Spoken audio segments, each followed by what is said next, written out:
Mr. Speaker, I rise to speak on the matter of privilege that has been raised by the Minister for Infrastructure and Transportation. Clearly we're in a season where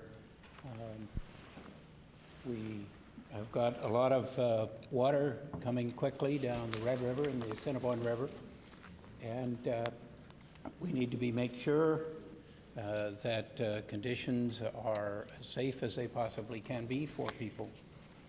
I want to make very clear that I do not in any way condone the blocking of the Portage Diversion in the protest by farmers and others who feel so hurt, so disappointed in this government that they are moved to take this extraordinary and desperate action as a call for this government to come to its senses. I think there is a serious safety issue, and I will speak to that in more in a moment. But I understand the very strong feeling that exists among farmers and among many others with respect to this government and the government's failings with respect to the flood of 2011 and the large number of shortcomings with respect to how the flood of 2011 was handled and the compensation that was promised and in many ways never came.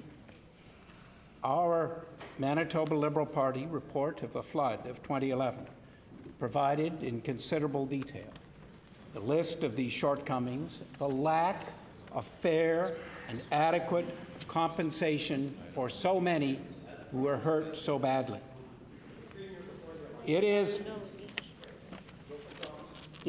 an extraordinary circumstance that we have normally law-abiding citizens who feel driven to such great lengths to put this blockage up on the Portage Diversion, to such desperation to communicate their concerns to this government.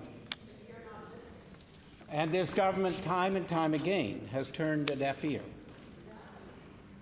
One of the questions, for example, that the government in 2 years after the flood has not answered fairly, has not answered at all, were people artificially flooded in 2011. All the evidence that I and many others have seen says, yes, there were many, many people who were artificially flooded.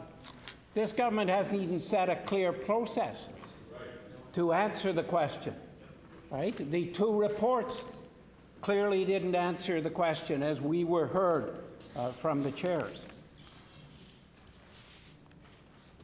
I think it is important to emphasize that while I don't condone the action was taken, that I can certainly understand the depth of feeling, the desperation of ordinary citizens of our province who have felt so let down by this government.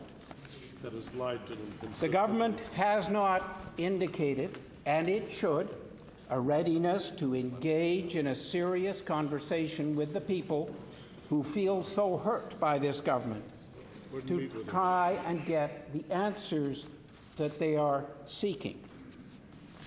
This is not a one-sided issue, and the minister must come forward and address and meet with the people concerned and look for some better solutions than we've had. Made no effort. But saying that, I agree with the minister that safety for people in a flood season must come first. Right? That there is no question that we need to be assured that the operations of whether it be the floodway or the Portage Diversion can be managed in a way that doesn't put people at risk. I've lived for many years, as the minister himself knows, along the Assiniboine River between Portage and Winnipeg. I understand flood surges in this area and the concerns of people. And indeed, it was to save so many people in 2011 in this area, in Winnipeg, that the water was diverted and artificially flooded so many people and hurt so many people who are still hurting. There are still almost 2,000 people still not able to go home. And that is not fair, and these people are still hurting. This needs to be addressed, and it hasn't been addressed in a way it should have been. So I think it's time that the minister recognized and reassessed how badly people have been hurt. The opening of the Portage Diversion has been done historically, as I've said, to save many, many people. But it puts at risk and it hurts people along Lake Manitoba. And we need to better recognize this. We need to acknowledge, as I have called for in my report, that people were artificially flooded, apologize to them, and to make sure that there is adequate compensation.